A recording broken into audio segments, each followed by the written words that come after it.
Good morning बच्चों। हम कक्षा 12 में प्रायोगिक भूगोल पढ़ रहे थे, जिसमें मानचित्र किस तरह बनाए जाते हैं, मानचित्रों का उपयोग, महत्व आदि के बारे में पढ़ा। अब हम पढ़ रहे थे वितरण मानचित्र के प्रकार। मात्रात्मक में प्रकार हमने पढ़े थे। इसमें वर्ण प्रतीकी विधि पढ़ रहे थे। तो वर्ण प्रतीकी विधि में संकेतों का ध्यान रखना आवश्यक है। इसमें तीन प्रकार दिए गए हैं: ज्यामितीय प्रतीक, चित्रमय प्रतीक और मूलाक्षर प्रतीक। ज्यामितीय प्रतीक में आपको वृत्त, बिंदु, क्रॉस, अर्धवृत्त, त्रिभुज, आयत, वर्ग, घन आदि का प्रयोग करना होता है। और चित्रमय प्रतीक में मक्का के लिए भुट्टे का और गेहूं के लिए बाली का, चाय के लिए पत्ती का। और मूलाक्षर में किसी वस्तु का प्रथम अक्षर, मूल जो नाम होता है उसका प्रथम अक्षर इंग्लिश में या हिंदी में जो भी है वो लिखना होता है। तो ज्यामितीय का मानचित्र आपको दिखाया गया है। उसके बाद में मूलाक्षर में देखिए, इस मानचित्र को ध्यान से देखें। इसमें खनिजों को, अधात्विक खनिजों को दर्शाया गया है, जिसमें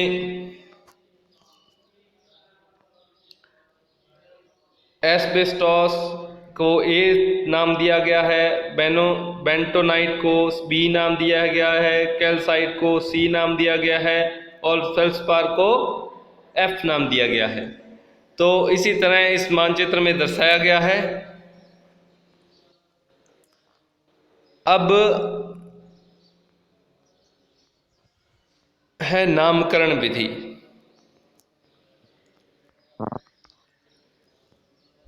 इसे नामांकन विधि भी कहते हैं। यह विधि मूलाक्षर प्रतीक के समान है, परंतु इसमें मानचित्र पर यथास्थान पूरे नाम लिखे जाते हैं। छोटी कक्षाओं की भूगोल पुस्तकों में वितरण को समझाने के लिए यह विधि उपयोगी है। इस विधि में जो वस्तु जहां उत्पादित होती है वहां उसका नाम लिख दिया जाता है। उदाहरण के लिए भारत में कृषि उत्पादों के नाम विधि के से दिखाते समय पंजाब, हरियाणा, उत्तर प्रदेश में गेहूं, पश्चिमी बंगाल, बिहार व तटीय भागों में चावल, पश्चिमी बंगाल के उत्तरीय क्षेत्र में व आसाम में चाय शब्द लिखा जाएगा। जिस तरह इस मानचित्र में आपको दिखाया जा रहा है। नहरी क्षेत्र जो है गंगानगर और हनुमानगढ़ में दिखाया गया है। उसके बाद में थली, मारवाड़, गोदवाड़, बागड़, मेरवाड़, शेखावटी, ढूंढाड़, मत्स्य, मेवात, माल, किराड़, उपरमाल, हाड़ौती, मेवाड़, छप्पन का मैदान, बोराट, बागड़ी, आबूजी आदि नामों से दर्शाया गया है। इसे नामकरण विधि कहते हैं। उसके बाद में मात्रात्मक वितरण मानचित्र। अब तक हमने पढ़ा था गुणात्मक, अब मात्रात्मक। मात्रात्मक वितरण मानचित्र में तत्वों के वितरण के साथ साथ उनकी मात्रा भी दिखाई जाती है। इसके अतिरिक्त इस विधि से घनत्व, मूल्य तथा समय के साथ परिवर्तन, उतार चढ़ाव भी दिखाया जा सकता है। इसे सांख्यिकी मानचित्र भी कहा जाता है। इसमें वर्षा मानचित्र, जनसंख्या मानचित्र, उत्पादन मानचित्र मुख्य हैं। मात्रात्मक मानचित्रों को मात्रात्मक विधियों द्वारा बनाया जाता है। इन मात्रात्मक वितरण मानचित्रों में प्रयुक्त विधि के अनुसार ही मानचित्र का नामकरण होता है। इन्हें बनाने में निम्न 4 विधियां हैं: सम्मान रेखा विधि, वर्णमात्री विधि, बिंदु विधि, आलेखी विधि। पहली है सम्मान रेखा विधि।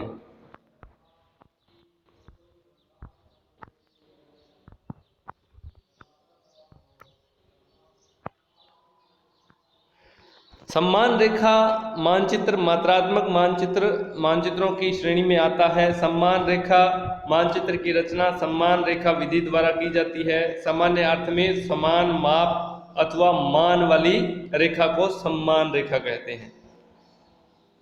दोबारा ध्यान दें, सम्मान मान तथा या मान वाली रेखा को सम्मान रेखा कहते हैं।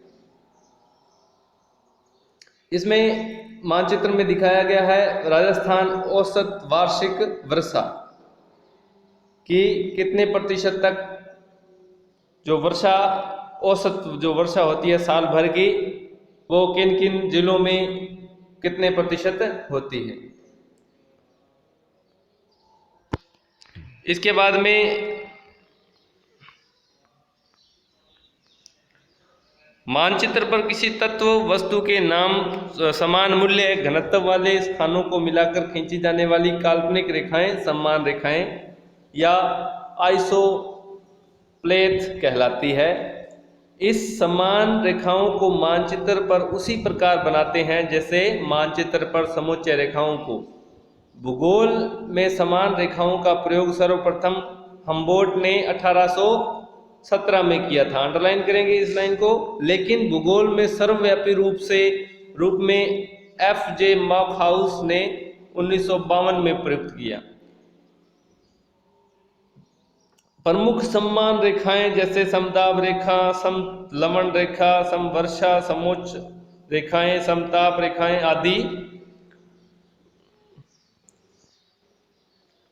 सम्मान रेखा मानचित्र बनाने के लिए सर्वप्रथम मानचित्र में किसी वस्तु की मात्रा या मूल्यों को यथास्थान लिखते हैं। इसके बाद इन मूल्यों को किसी उचित अंतराल या अंतर्वेशित करके मानचित्र में सम्मान रेखाएं खींच देते हैं।